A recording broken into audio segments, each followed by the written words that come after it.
بسم اللہ الرحمن الرحیم۔ میں سب سے پہلے تو آپ سب کو یہاں آنے کا شکریہ ادا کرتا ہوں، اور جو میں تھوڑی مجھے دیر ہوئی اس کی معذرت بھی کرتا ہوں، کیونکہ آج بڑا ہمارا ہیوی شیڈیول تھا۔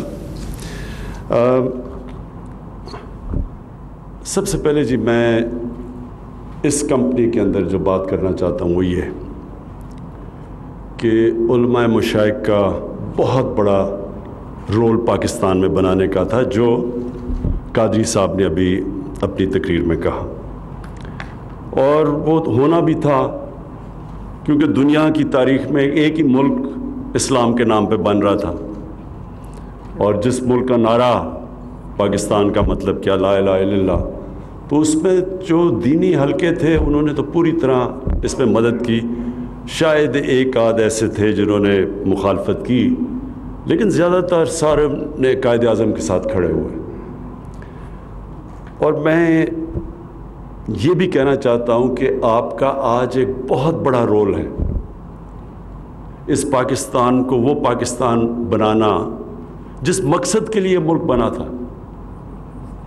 اگر آپ علامہ اقبال ان کی آپ ساری جو ان کا جو فلسفہ پڑھیں تو وہ ان کی جو خواب تھی پاکستان کی، وہ ایک بڑی عظیم خواب تھی، ایک بڑا ذہن تھا، اس کی خواب بھی بڑی تھی، اور جو وہ پاکستان کا تصور تھا وہ ایک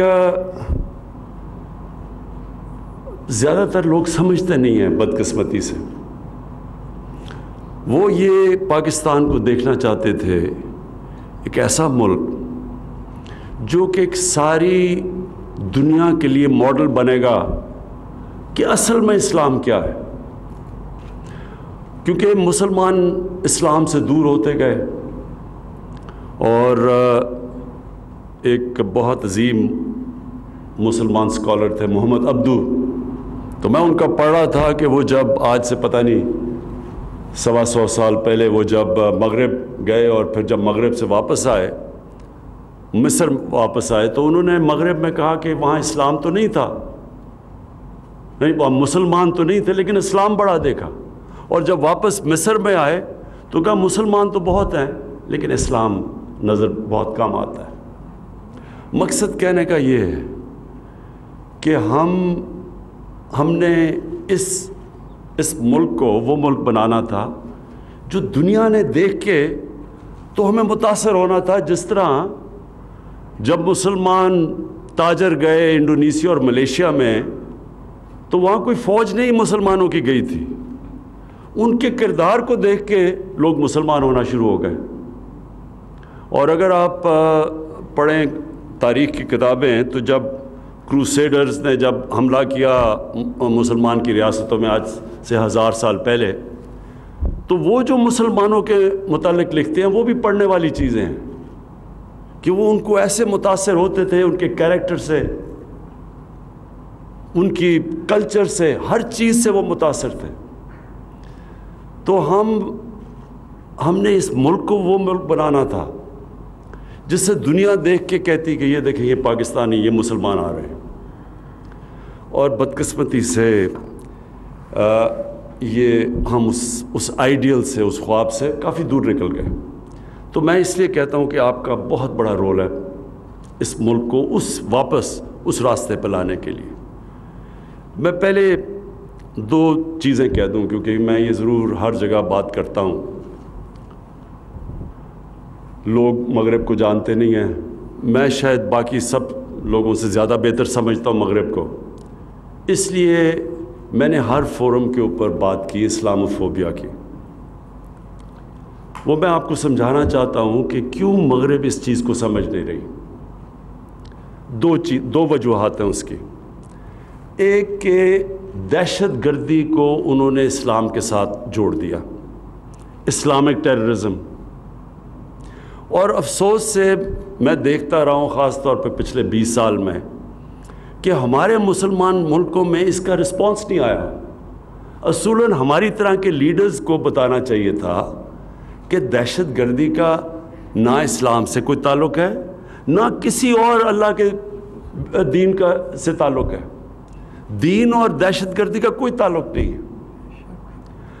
ہر جدھر بھی انسانی معاشرہ ہوتا ہے وہاں ہر انسانی معاشرے میں ایک طرف انتہا پسند ہوتے ہیں, ایک طرف وہ جو اپنے آپ کو لبرل کہتے ہیں, اور ایک طرف زیادہ تر ماڈریٹ لوگ ہوتے ہیں. یہ سارے انسانی معاشرے اسی طرح ہی ہوتے ہیں. تو کبھی بھی کسی یہ کہنا کہ کوئی اسلام ریڈیکل اسلام ہے, انتہا پسند اسلام ہے, اسلام کا اس سے کوئی تعلق نہیں ہے, اور ہم یہ سمجھا نہیں سکے. ابھی بھی وہ کہتے ہیں ریڈیکل اسلام, اسلامک ٹیررزم, اسلامک ایکسٹریمزم, اس کا کوئی اسلام سے تعلق نہیں ہے. لیکن افسوس سے کہنا پڑتا ہے کہ مسلمان لیڈرشپ نے اس کی کبھی بھی وضاحت نہیں کی مغرب میں. اور کیونکہ میں سمجھتا تھا اور مغرب میں دیکھتا تھا تو یہ بگڑتا گیا. آخر میں یہ سٹیج آ گئی کہ وہ یعنی یہ جو خودکش حملے ہوتے ہیں اس کو بھی انہوں نے کہا کہ اسلام کی وجہ سے. تو یہ جو چیز ہم نے پھیلنے دی, ڈس انفارمیشن, اسلام کے خلاف کیمپین, اس کو پہلے تو مسلمان دنیا کی لیڈرشپ نے کاؤنٹر نہیں کیا. اور میں بار بار لوگوں کو سمجھاتا رہا کہ, اور باہر مغرب میں بھی ابھی بھی میں کہتا ہوں کہ خودکش حملے 9/11 سے پہلے جو سب سے زیادہ خودکش حملے کیے تھے وہ ٹیملز نے کیے تھے سری لنکا میں. وہ ہندو تھے لیکن کبھی کسی نے ہندو ٹیررزم نہیں کہا.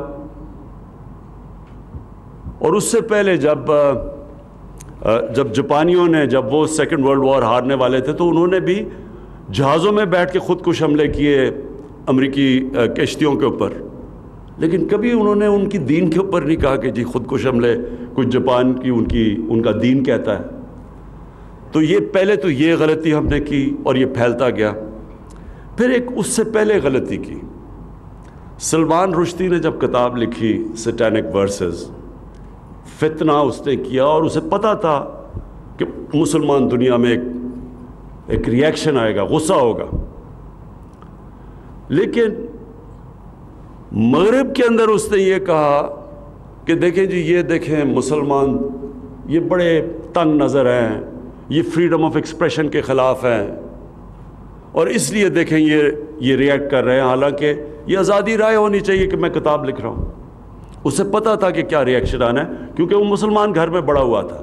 لیکن مغرب میں لوگوں کو نہیں پتہ تھا, کیونکہ ان کا رویہ دین کا بالکل مختلف ہے جو ہمارے مسلمانوں کا ہے.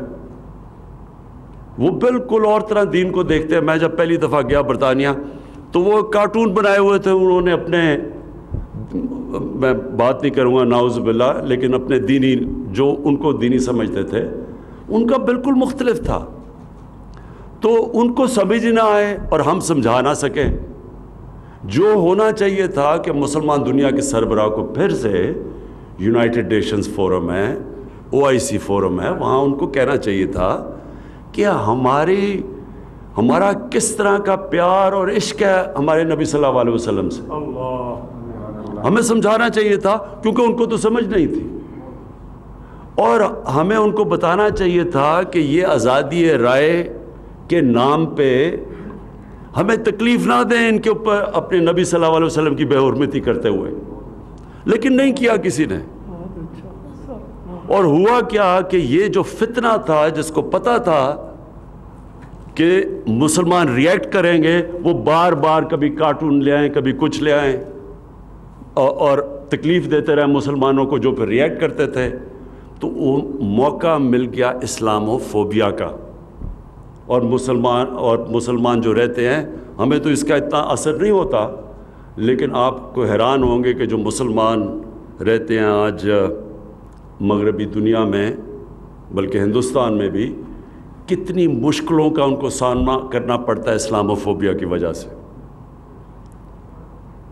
ہماری عورتیں جب وہ اپنا سر کور کرتی ہیں اور وہ جاتی ہیں پبلک میں, تو ان کے اوپر آوازیں لگاتے ہیں, ان کو برا بھلا کہتے ہیں. ہمارے جو دینی لوگ جن داڑیاں رکھ کے جب پبلک میں جاتے ہیں, جو وہ سمجھتے ہیں مسلمان ہیں, ان کو برا بھلا کہتے ہیں. وہ صرف اس وجہ سے. نیوزی لینڈ کے اندر ایک ایک بندوق والا دہشت گرد جا کے 50 مسلمانوں کو قتل کر دیتا ہے، کہ اسے کیا پتا کہ جب اسلام اور دہشت گردی کو اکٹھا کر دیا تو لوگوں کو کیا پتا کہ کون سا مسلمان دہشت گرد ہے یا کون سا مسلمان انتہا پسند ہے، وہ تو سب ایک ہو گیا ان کی نظر میں۔ تو اس لیے وہاں مغرب میں مسلمانوں کو بڑی تکلیفوں کا سامنا کرنا پڑتا ہے، اور اس کی وجہ یہ کہ ہم مسلمان دنیا کے جو سربراہ ہیں، ہم نے کبھی یہ کوشش نہیں کی سب نے مل کے اس کو انٹرنیشنل فورمز پہ اٹھانے کی۔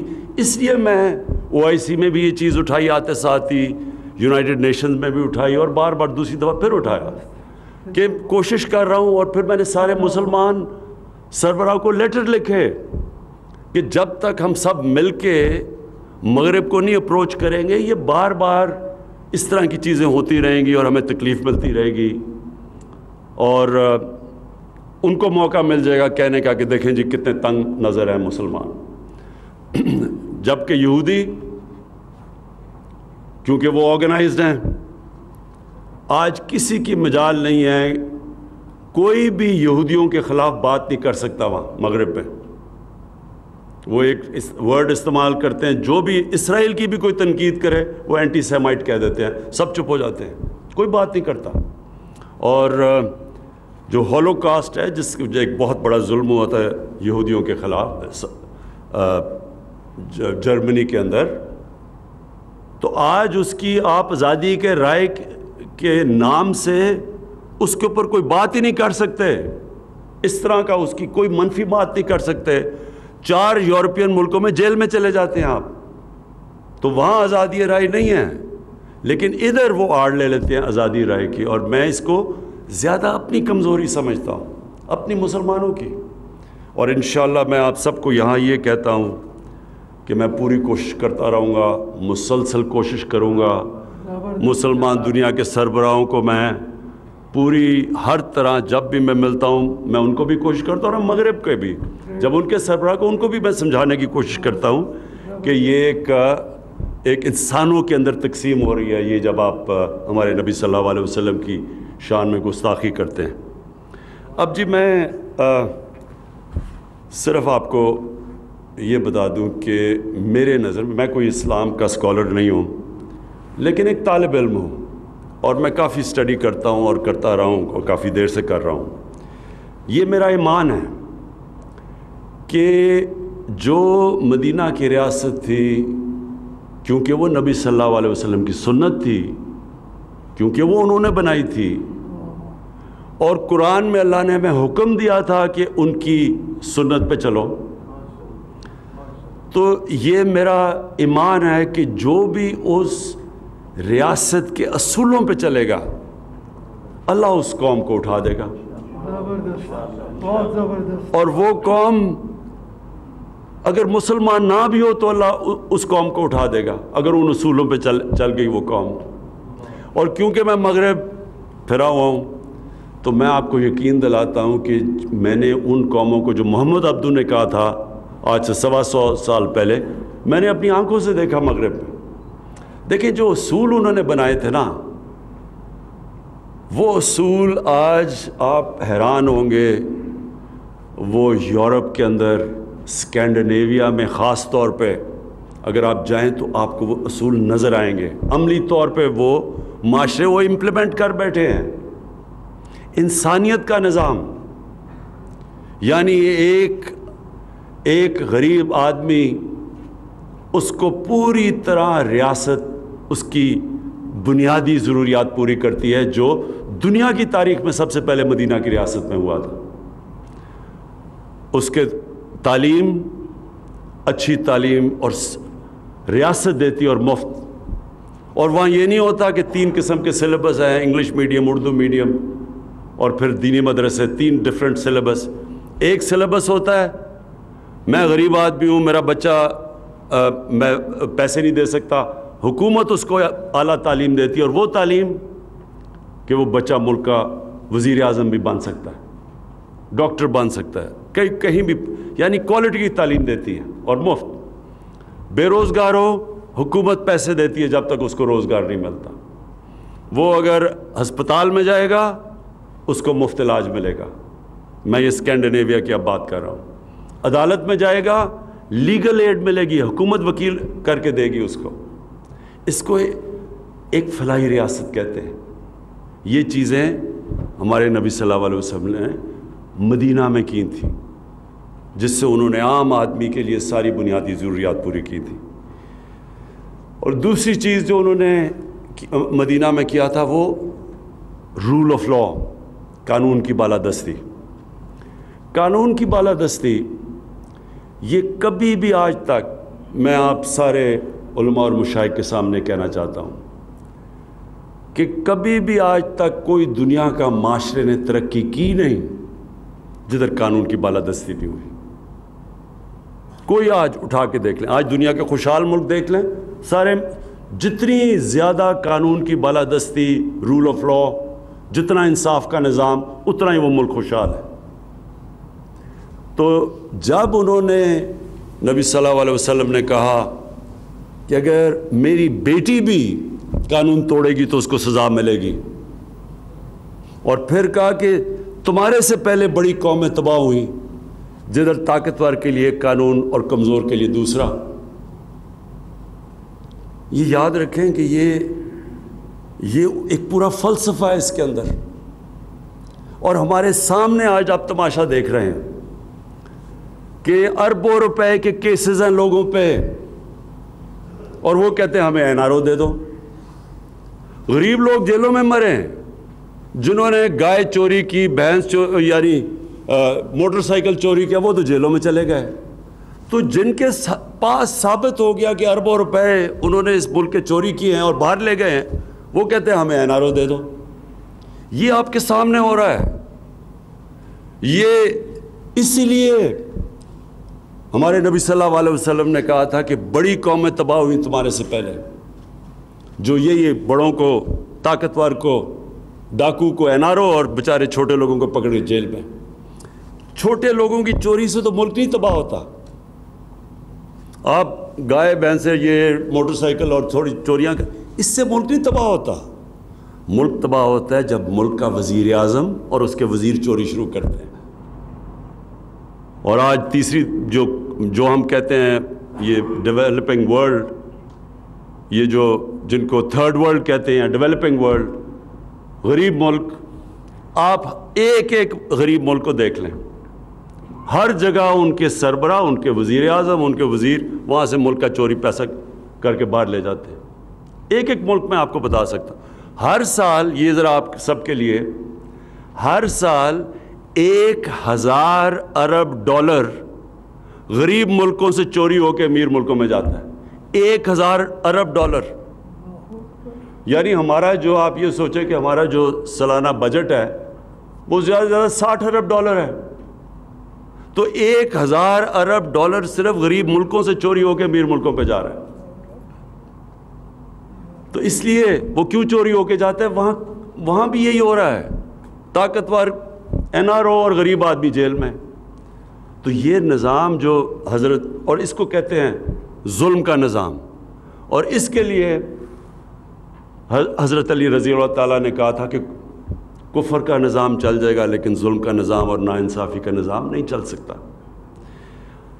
تو میں جو آپ سے چاہتا ہوں, 4 چیزیں آپ سے چاہتا ہوں.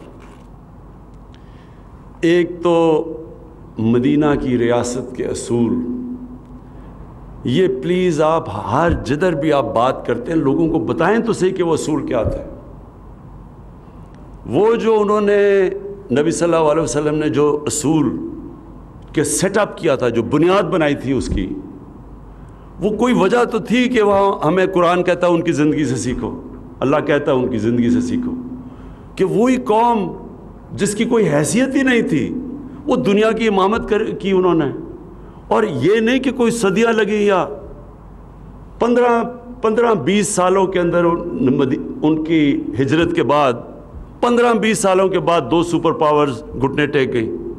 یہ تو تاریخ کا حصہ ہے نا, یہ تو کوئی کہانیاں نہیں ہیں, یہ تو ڈیٹس ہیں. یہ تو آپ پڑھ لیں ہسٹری آف دا ورلڈ, اس کے اندر آپ کو بتا دیں گے کہ وہ ایک ساری دنیا دنگ ہے. ہوا کیا تھا کوئی ابھی تک نہیں سمجھ سکتا کہ اتنا بڑا انقلاب کیسے آ گیا. دیکھتے دیکھتے ساری دنیا میں پھیل گئے. وہ اس لیے اللہ ہمیں کہتا ہے کہ ان کی زندگی سے سیکھو, ان اصولوں سے سیکھو. قوم کو اوپر اٹھانا ہے تو وہ اصول وہ طے کر گئے تھے. تو میں آپ سے یہ ریکویسٹ, آپ علماء اور مشائخ آپ جانتے ہیں ساری چیزیں, تو آپ کو اس کے اوپر پورا لوگوں کو آگاہ کرنا چاہیے. اور ان مدینہ کے اصولوں کے اندر جو میں چاہتا ہوں کہ ایک چیز جو مجھے بڑا مسئلہ آ رہا ہے اپنے ملک میں, وہ ضرور آپ بات کریں.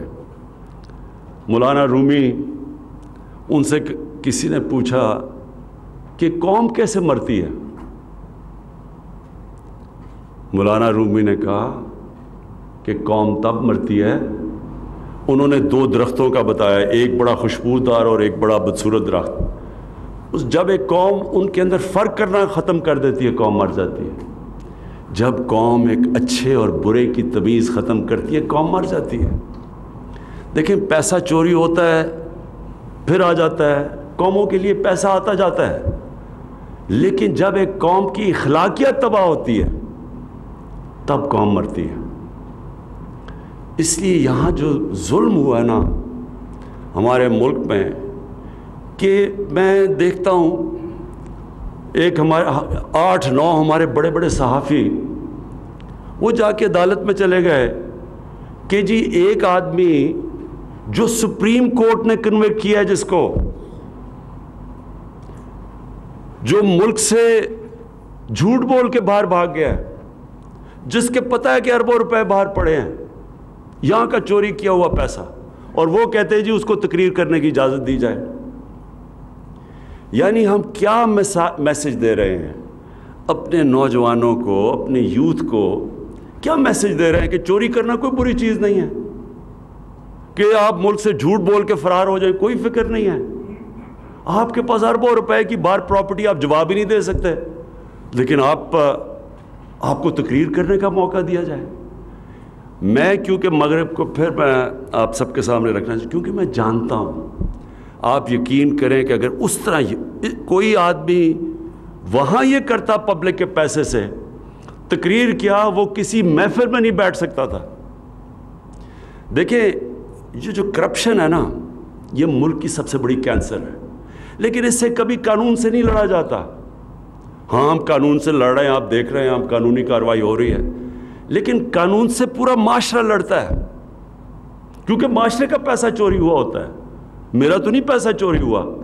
تو پورا معاشرہ اس کا مقابلہ کرتا ہے, اور تب معاشرہ جیتتا ہے جب ایک تھانے دار یا پٹواری بھی رشوت لیتے ہوئے ڈرے کہ لوگ کیا کہیں گے اگر پتہ چل گیا لوگوں کو.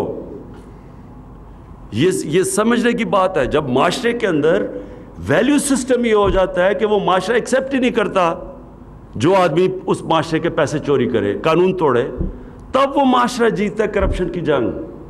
سنگاپور کے اندر, سنگاپور ہمارے ساتھ ہمارے تھوڑی دیر بعد آزاد ہوا, ادھر ایک پرائم منسٹر آ گیا, وہاں بھی کرپشن تھی. اس نے آ کے, وہ خیر چھوٹا ملک تھا, اس نے آ کے آہستہ آہستہ آہستہ اس کو 5-10 سالوں کے اندر اس نے کرپشن پہ قابو پا لیا.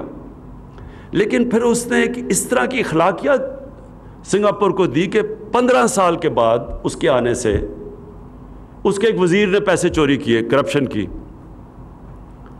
وہ پکڑا گیا. وہ اور قریب تھا پرائم منسٹر کے, وہ قریب تھا وزیر. جب وہ پکڑا گیا اور اس نے کہا, اس کو جب سزا ہونی تھی, اس نے خودکشی کر لی. کیوں خودکشی کی؟ اس کو پتا تھا کہ معاشرے میں میری جگہ ہی حیثیت ختم ہو گئی ہے, اب میں نہ میرے رشتہ دار کہیں جا ہی نہیں سکیں گے, معاشرہ میں پوچھے گا نہیں. امریکہ کے اندر ایک برنی میڈوف, ایک نام, اربوں پتی بن گیا, اربوں پتی. اس کے اوپر فلم بھی بنی ہوئی ہے. وہ اس کے سارے بڑے بڑے امریکہ کے بڑے بڑے نام اس کو جانتے تھے, وہ پارٹیز ڈنرز پہ جاتا تھا. اس کے 2 بیٹے تھے اور ایک اور بیوی کے علاوہ 2 بیٹے تھے. وہ پتہ چلا 15-20 سال کے بعد کہ اس نے ایک بہت بڑی کرپشن کی. اب یہ ذرا آپ سنیں کہ کیا فرق ہوتا ہے معاشرے میں، کیسے معاشرہ کرپشن کا مقابلہ کرتا ہے۔ جب پتہ چلا اس کی بیوی نے اس کو طلاق دی، اس کے ایک بیٹے نے خودکشی کر لی، دوسرا بیٹا غم میں چلا گیا کہ جگہ کوئی نہیں ہے، وہ سٹریس کے اندر ہی مر گیا۔ یعنی یہ میں صرف اس کو آپ کو یہ کہہ رہا ہوں کہ اس سے خوف ہوتا ہے لوگوں کو کہ پکڑے گئے تو کیا ہوگا۔ تو ہمارے معاشرے میں بدقسمتی سے کرپٹ لوگ شام کو ٹی وی پہ بیٹھ جاتے ہیں، وہ جا کے ان کو ایسے رکھتے ہیں جیسے کہ پتہ نہیں یہ معاشرے کا حصہ ہے۔ جب آپ یہ لوگوں کو پیغام ہی نہیں دیں گے کہ یہ بری چیز ہے تو قانون بنانے سے تو نہیں کرپشن ختم ہوتی۔ تو میں آپ سے یہ یہاں ہیلپ چاہتا ہوں، کیونکہ اس میں تو بڑا واضح ہے، قرآن میں اللہ کہتا ہے ایک بد کردار آدمی اور ایک نیک آدمی کو ایک ترازو میں تو نہیں، آپ وہ ایک تو نہیں ہے، آپ ان کو ایک طرح تو نہیں ٹریٹ کریں گے۔ جب آپ سزا اور جزا یا اچھے برے کی تمیز ہی نہیں کریں گے تو برائی میں تو پھر کوئی بری چیز نہیں ہے۔ شارٹ کٹ ہے، میں پیسہ بنا، میں کیوں محنت کروں جب میں پیسے بنا سکتا ہوں۔ اچھا جی، دوسری چیز، 4 چیزیں آپ سے چاہ رہا تھا۔ دوسری چیز یہ کہ میں چاہتا ہوں کہ آپ جب بھی بات کریں تو لوگوں کو صفائی کی طرف لگائیں۔ ہم مغرب میں جاتے ہیں، وہاں صاف ستھری جگہ ہوتی ہیں، وہاں جائیں آپ، یعنی ہم کیوں نہیں صاف ہو سکتے؟ ہم کیوں نہیں؟ اس پہ کوئی پیسے لگانے کی تو چیز نہیں ہے، یہ تو مائنڈ سیٹ ہے۔ تو میں چاہتا ہوں کہ جدھر بھی جو بھی موقع ملے آپ ضرور، کیونکہ آپ سب کے پاس آواز ہے، لوگوں کو سمجھائیں کہ جب نبی صلی اللہ علیہ وسلم نے کہا تھا کہ آدھا ایمان صفائی ہے تو کسی وجہ سے کہا تھا۔ ہم جو وضو کرتے ہیں یہ سمبولک ہے کہ ہم صاف لوگ ہیں۔ مسجد میں جاتے ہیں کہ اتنے گندے وہ باتھ رومز دیکھ کے وہ کوئی صفائی نہیں، کچھ نہیں، تو ہم اوپر سے اللہ کا نام لے رہے ہیں۔ اور یعنی وہ جو ہمارے نبی صلی اللہ علیہ وسلم نے بنیادی چیز کہ ہم صاف لوگ ہیں، میں وہی پھر آپ کو بتاؤں، میں نے کتاب پڑھا تھا کروسیڈرز کی، یہ جب پہلی دفعہ یورپ سے لوگ آئے اور جو مسلمانوں سے ٹاکرا ہوا ان کا، جب انہوں نے جروسلم کے اوپر واردات کی، تو وہ جو مسلمان کے اکاؤنٹ پڑھے وہ کہتے تھے کہ یہ نہاتے نہیں ہیں، ان سے بو آتی ہے، یہ ایسے، اور وہ کہتے تھے یہ بڑے صاف لوگ ہیں۔ حمام پہلی دفعہ انہوں نے زندگی میں دیکھے تھے جب وہ پہلی دفعہ آئے، تو یورپ میں تو تھا ہی نہیں ایسا۔ تو میں اب وہ الٹا ہو گیا، وہاں صفائی ہے اور ہمارا حالات برے ہیں۔ تو میں یہ دوسری چیز آپ سب سے چاہتا ہوں کہ معاشرے کے لیے، یوتھ کے لیے ضرور بات کریں صفائی کی۔